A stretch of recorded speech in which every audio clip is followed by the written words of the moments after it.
Great. Thank you for joining us, everybody, for this webinar, where we're going to talk about how to keep your water supply safe and flowing, an IFS webinar. Let's move on to the next slide. If you haven't joined us before, let me just introduce the logistics for today's event. My name is Kanupriya, and I'm the facilitator for today's web conference. And you can submit your questions to us anytime during the session through the Q&A screen on your Q&A section on your screen. You can also download the slides and additional resources through the handout section on your slide. And also, please do visit us on ifs.com to find out more about our work within the utilities sector, but also to read our blogs and thought leadership around utilities, and follow us on LinkedIn and Twitter. So with that, let me introduce our speaker for today. We're joined by Carol Johnston, who's our VP for Energy, Utilities and Resources at IFS. She has a number of years of experience within the utilities sector. And without further ado, let me pass the control over to you, Carol. Thank you, Kanu, and welcome everyone. Thank you for joining us today as we explore, as Kanu said, how to keep our water, what would I think all of us agree is a critical resource, a shared critical resource, flowing and safe across three important aspects or indices that we're going to explore today. First being reliability, second being operational efficiency, and then finally we'll wrap it up looking at the customer experience through this entire process. So with no further ado, let's jump in and get started. So the first topic for today is reliability. And really today, I don't think we can talk about reliability without also including a topic of conversation around sustainability. Very top of mind for all utility sectors, but certainly very important in the water aspect as well. So when we look at reliability, and as I said, we'll get into sustainability as well, but when we look at the reliability indice, I think we can all agree there's two critical areas that are the biggest barriers to a reliable delivery of a safe and clean water supply. The first being leaks and the second blockages. Now, in the picture here, I think we can all agree that if all leaks look like this, then they'd be certainly easier to spot and identify. But unfortunately, most of the leaks are more difficult to isolate and identify, can be quite insidious under the ground and sitting there waiting to surprise us with sinkholes and other appearances. But every water supply network experiences leaks to some degree, but the cause of leaks can be numerous and difficult to identify. So let's take a look at some of the strategies here. So when we look at non-revenue water or leaks, it's a shocking statistic, but 30 to 50% of water going through the network is lost due to aging infrastructure. And when we also look at that sustainability index or the social consciousness, a new metric. So certainly with the utility sector has been measured across four primary indices across the sector, from the SAIDI and the CAIDI, SAIDI and the SAFI to our CAIDI and CAFI. From a sustainability aspect, we also put in ESG as a new acronym that's starting to emerge. So a lot of operations are starting to look at how they bring into their operations an environmental aspect, social, and how they govern these critical shared resources. And there's a lot of pressure that is coming into this component with regard to consumer pressure, regulatory, and environmental as well. But when we look at sustainability in particular, the water and sanitation sector is estimated to contribute 5% of the global greenhouse gas emissions across the industry segment. So that's certainly a significant quotient. It's not as high as you see in the electric or natural gas industries, but certainly is significant and bears scrutiny.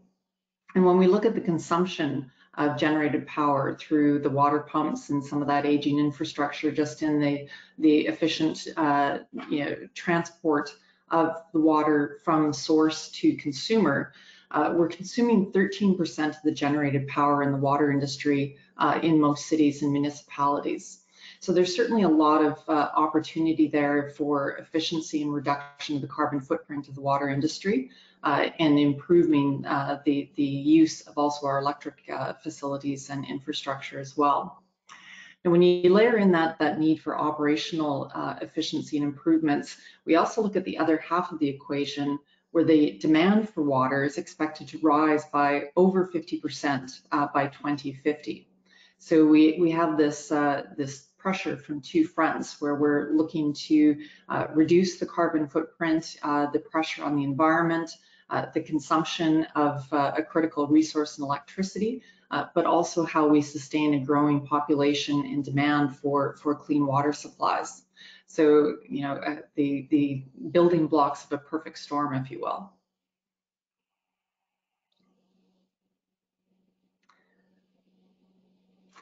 Now, when we look at some of the traditional methods, so certainly there's been leak surveys done and ways in identifying some of those hidden issues that are appearing out in the infrastructure. So we saw in the starting slide there the dramatic leaks that are emerging outside of the ground, but those hidden and buried leaks that are more difficult to identify. And there's been some traditional methods for detecting leaks and blockages within the network.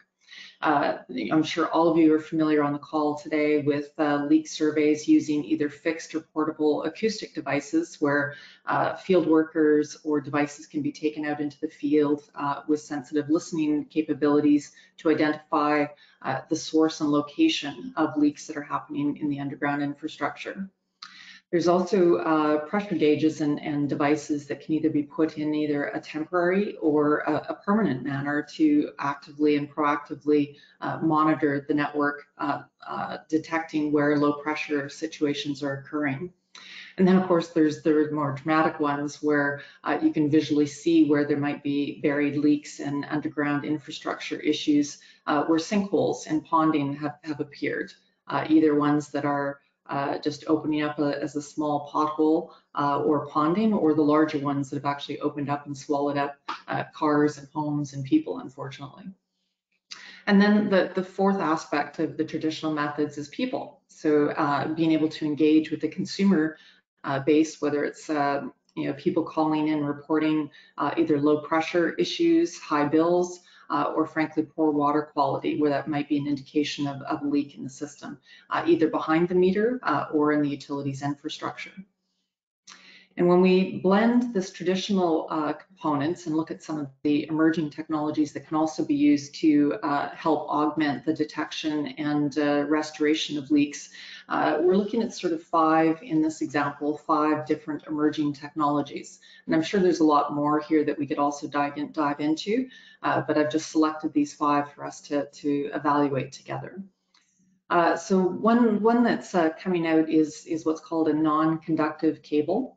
So this can either be put inside buildings or infrastructure, or inside people's homes, or even inside the utility zone infrastructure, that are able to detect all sorts of fluid, but certainly water as well. So when this cable comes into contact or detects that loose water is in the infrastructure, it can be monitored and sent off an alert or an alarm, alerting the homeowner or the utility operation that there may be a leak in that area that they need to address. There's certainly real-time water flow measurement tools, so those pressure gauges that can be put between different junctions and joins that will again monitor on a 24-hour basis and alert and alarm when there's an issue with the network, where it can be identified and addressed in the most efficient manner. There's automated leak surveys. So, we looked at some of the tools that can be taken out into the field, whether they're portable and temporary or put in place in a fixed nature. But being able to take that information and put it into a digital form or an automated leak survey process is another area that we'll dig into. And then the fourth aspect or area that we'll talk about today is the EAM system, or Enterprise Asset Management System. So while we're collecting the information about leaks that might be happening in the existing infrastructure and predicting where potential future leaks could occur, having a place to store that information and be able to build your programs and maintenance investments is an important area for operational efficiency and gains that we'll talk about. And then finally, geospatial data analytics. So it's great to have all of this information, whether it's in tables or tools like an EAM system, but being able to visualize that and have an aspect of geospatial to that analytics is another area that we'll talk about. So let's dig into operational efficiency gains that can be brought to bear to this problem. So when we look at operational efficiency, I talked about automating the leak survey process. So, there's certainly, as we looked at a number of tools and technology that can be brought to bear to the problem to identify where leaks are occurring or where they're likely to occur, but also being able to bring that into electronic tools and technology for your field workforce so that they can easily capture that information in a reliable and affordable manner. But also reducing operational costs, because it's certainly a challenge that all utilities face these days, that there isn't an unlimited amount of resources or funds available to invest in modernizing the water network and addressing some aging infrastructure that's in the field. So there's more and more capital that is becoming made available as we look at infrastructure bills coming out of the United States and in the European Union. But that's certainly an area where the utility still has to make a rate case and apply for those funds. And they are shared across a very large and growing demographic where it doesn't become an unlimited source of free capital to be able to invest in modernizing the grid. So certainly another area that the utility can take advantage of is how do they reduce their operational costs and make that more efficient to free up some resources and capital to invest back into the business. So automating and being able to take that leak survey data and instead of putting it into paper forms, being able to bring that automatically coming in from whether it's the digital pressure gauges, or the acoustic devices or customer reports, and being able to feed that into electronic forms where it's automatically fed back up into back-end systems where it can be analyzed and maintenance programs put into place most efficiently really helps reduce the cost and the time to restoration. And then obviously improving the customer experience, because if you can reduce the time to issue to resolution, or even being able to predict where likely leaks and water quality issues are going to occur in the first place and address them before they become an issue, you're obviously going to dramatically improve your customer experience. So there's a lot of tools and technology that's now available that will fully integrate and automate the collection of the data into electronic forms and then feeding that back into your back office systems and being able to efficiently do some of these leak survey components. If we look at our back-end EAM system, so once you've collected the data in the field, having a place that can act as a repository for that asset information. So having an efficient enterprise asset management system connected to your mobile workforce management application in the field, bringing data in from all of those different types of electronic monitoring and customer reports that can leverage historical data. So looking back over the years, where have the reports come in, where are similar issues, similar soil conditions, similar age of infrastructure that could predict what would be happening in the future in terms of where leaks have occurred in the past and where they're likely to occur in the future. Can really help identify those leak locations, causes, and environmental conditions that could be contributing factors. If your EAM is able to take advantage of artificial intelligence and machine learning, we can take that volume of information and insights that are coming in from that variety of sources, whether it be customer reports or electronic Internet of Things that are reporting issues from the field, and being able to take that and surface insights and actions for humans to take, and then be able to feed that into the circle of life for your asset management and maintenance programs. It can be a great help in terms of driving more efficiency into the business and driving those predictive maintenance programs, as I said. Another aspect that I mentioned earlier is being able to take all of that information that is collected in a tabular format and then being able to pull that into a geospatial analytics program. So the example here is from a water utility using an Esri story map, which is one of our technology partners, where you can actually bring in and visualize all of the data from your enterprise asset management system and collected from the field. And then visualize that in a geospatial manner as well as a severity and predictive manner, so that you can then analyze the data, putting in different date ranges, fault locations, being able to prioritize your asset investments to achieve those three aspects that we looked at earlier: optimizing your reliability of the network, increasing the efficiency of your operations in the field, and ultimately the goal being enhancing the customer experience and management of that scarce water resource. So it can be certainly one of a great tools in the toolkit to be able to do not only data collection, data storage, but also geospatial data analysis to be able to get a good full 360-degree view of what's going on in the field. So when we look at our customer experience as the final indice or aspect that we were exploring in our topic today, and look at the customer experience if the asset, the water asset, is not managed well. So certainly leaks, as we talked about earlier, can be a severe source of loss of revenue and loss of water, but it can also enable impurities to get into the water supply. So anywhere there's a leak where water can escape, that's certainly an area where dirt, debris, and other impurities can get in as well. And that certainly causes quality issues, brown water, poor taste, and frankly, even threats to health and safety of the public.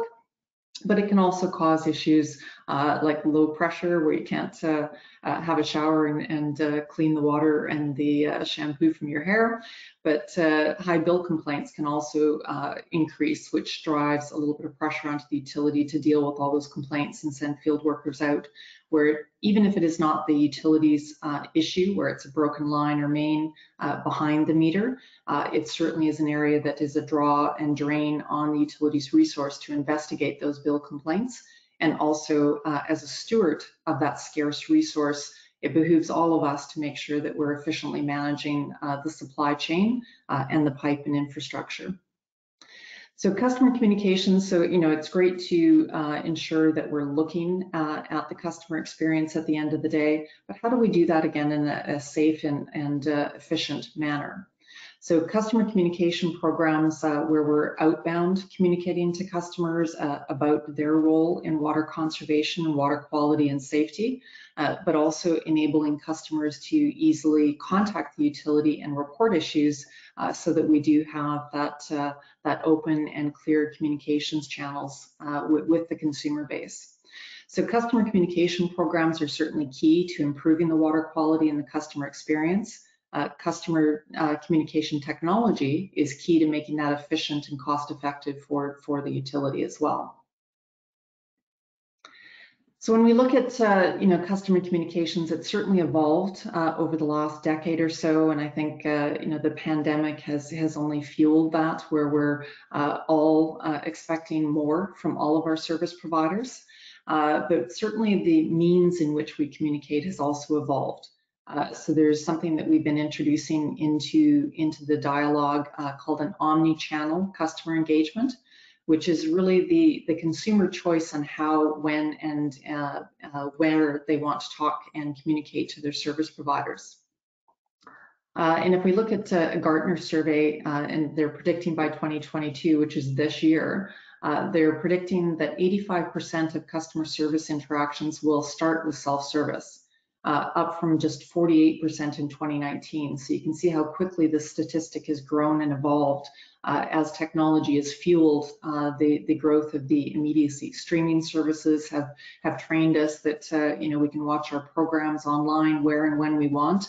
And certainly customer communication channels and engagement have also evolved with that statistic, where we now expect that if I'm up at 3 in the morning and have a problem with my water, I expect to be able to report that then and there in the method and means that I prefer, as opposed to having to wait till 8 a.m. or what have you and phoning and talking to the utility directly.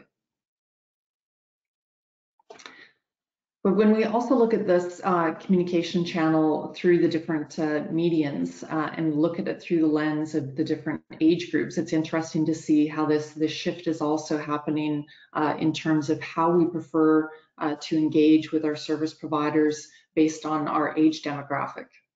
So in this chart here, phone call to the agent on the bottom half of this chart, if you look at the 65 plus age group, almost half still prefer to have a live agent handle their communication. Whereas when you look at the 16 to 30 or even the 30 to 44 age group, you're only looking at about 25 to 26% of that group that prefers to actually still call someone. I don't know about you, but when my phone rings these days, you almost look at it in horror, going, who would call versus text? We're making that shift through all the different age groups in terms of how we prefer to communicate to people based on who we're communicating to with as well. Certainly people that are within your intimate social group or your family members, you may prefer to have a deeper connection and pick up the phone and call them. But certainly from your service providers, if we look along the top of this chart, where you start to see social media, text or messaging apps, or even web chats or web self-service, you start to see that change in terms of on the social media spectrum. No one 65 and older prefers to use social media, whether that be tweeting or Instagram to communicate with, whereas text and apps, you start to see them creeping in. But certainly the younger groups, which the millennial generation will eventually take over from the boomers and the Generation X crowd, where they have a first preference for interactive self-service components, even email versus phone calls to agents. And the water utility is going to have to evaluate and respond to this shift in how people prefer to communicate, like every other service industry. So it's important to keep an eye on how these preferences have changed and shifted over time. Now, without getting buried alive in tweets and chats and phone calls, there is technology as well that's available and emerging that can help address some of these communications from the customer base, and then also pull this data in so that it can be part of the data analytics and the response to leak surveys and issues that are occurring in the field.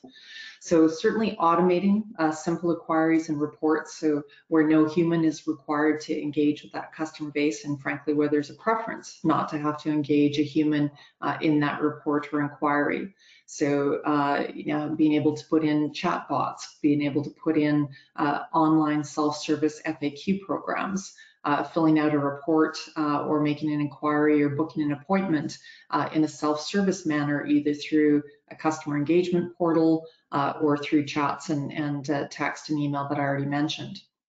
And some of the benefits to the utilities, so certainly that's a benefit to some of the consumer base, but the benefit to the utility can't be overlooked as well. So being able to, and these are proven stats from customers prior to implementation, to evaluating the ROI and the efficiency gains through their call centers post-implementation of some of this technology, is proving that they can reduce the call waiting time by over 55%. Benefit to the utility, but also, and more importantly, to the consumer, not having to sit on hold waiting for an agent to take their call, being able to get in there, report their issue, and move on with their day. Improving agent efficiency by 30%. So, leaving or reserving the more difficult cases for human engagement and the more simple automated inquiries and reports for the technology to deal with. Reducing inbound call volumes by 35%. So that's a direct benefit to the utility, that if they can offload some of those inbound inquiries from an agent to an automated tool, certainly you can do the math on that, and it certainly saves significant amount of operating capital that it can again get fed back into the business for asset refurbishment and replacement strategies and programs. And then finally, reducing the response time from hours to seconds. So I don't know about you, but if you've ever called your cable company, sitting on hold for an hour or 2 hours to have somebody return your call is not the best experience in the world. So if I can get in, make my report, or have my question answered immediately, even at 3 in the morning, that's certainly a benefit to the customer and a benefit to the utility.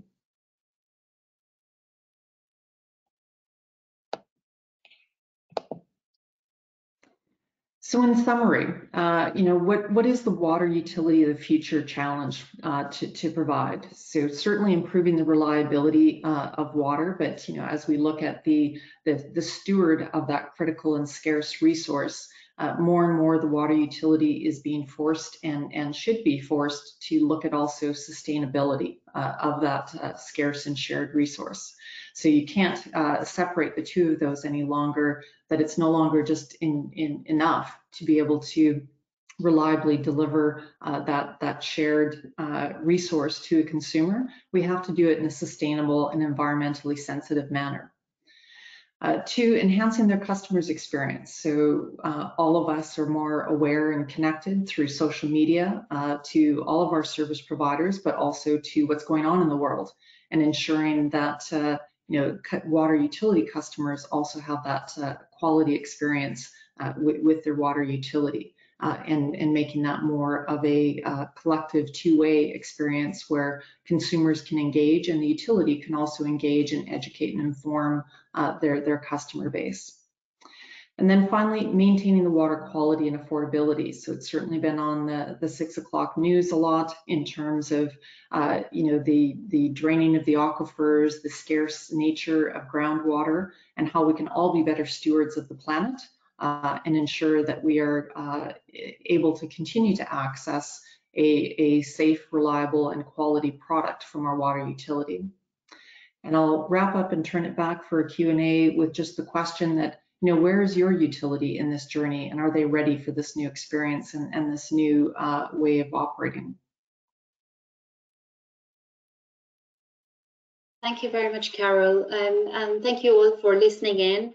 We've got a few questions coming in now while you were presenting, Carol, so I'll start with the first one.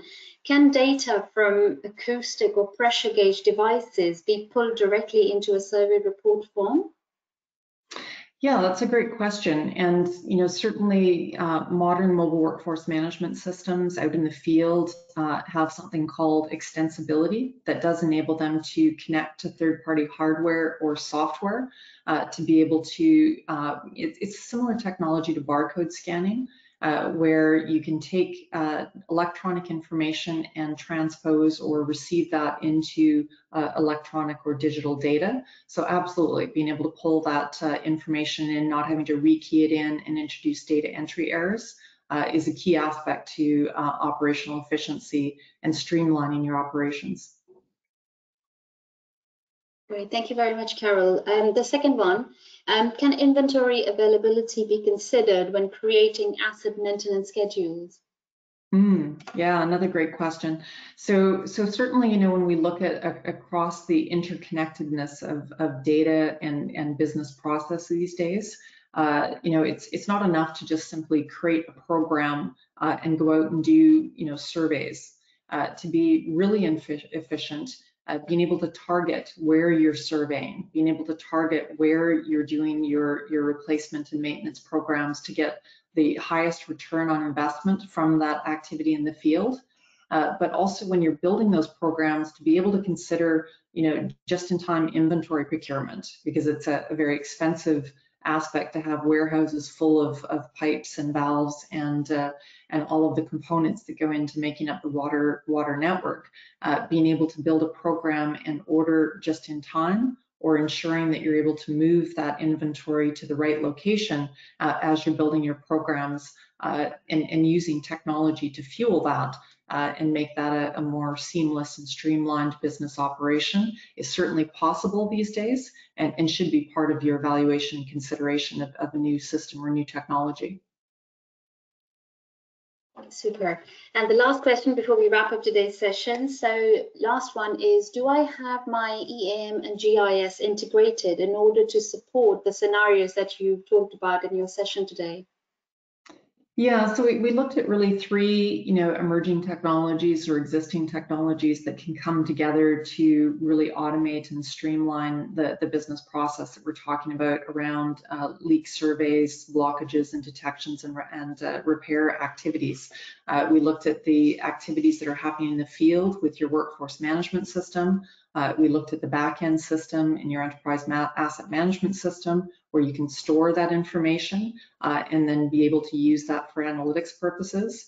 And then we looked at the GIS asset component, which is both helpful for automating the surveys in the field, knowing what assets you've inspected or due to be inspected, but also then being able to have that part of a geospatial analytics. So it's certainly beneficial to have all three of those systems connected together and integrated so that they can share data. And as you're doing your geospatial analytics, be able to feed that back into your EAM and build your maintenance programs, and then feed that into your mobile workforce management system to be able to activate and take action on those programs. But it does not have to be. So, you can certainly export data out of your EAM system and pull it in to your GIS. So there is ways you can take baby steps towards, the nirvana of a fully integrated and interconnected system of systems. But you can certainly take steps towards that over time as well, if that's more efficient for you. Thank you very much, Carol, and thank you again to our listeners today. I would encourage you to go and download our infographic that we have pushed out on the handout section today, which talks about the way we would look at the water and wastewater digital ecosystem, and it obviously refers to some really interesting points that Carol has raised in the presentation today. But please do reach out to us if you've got more questions. Obviously, we'll be happy to connect with you and guide you through this journey. So thanks for your time, and thank you, Carol, for presenting, and we hope to speak to you all soon again. Thank you. Thank you, everyone.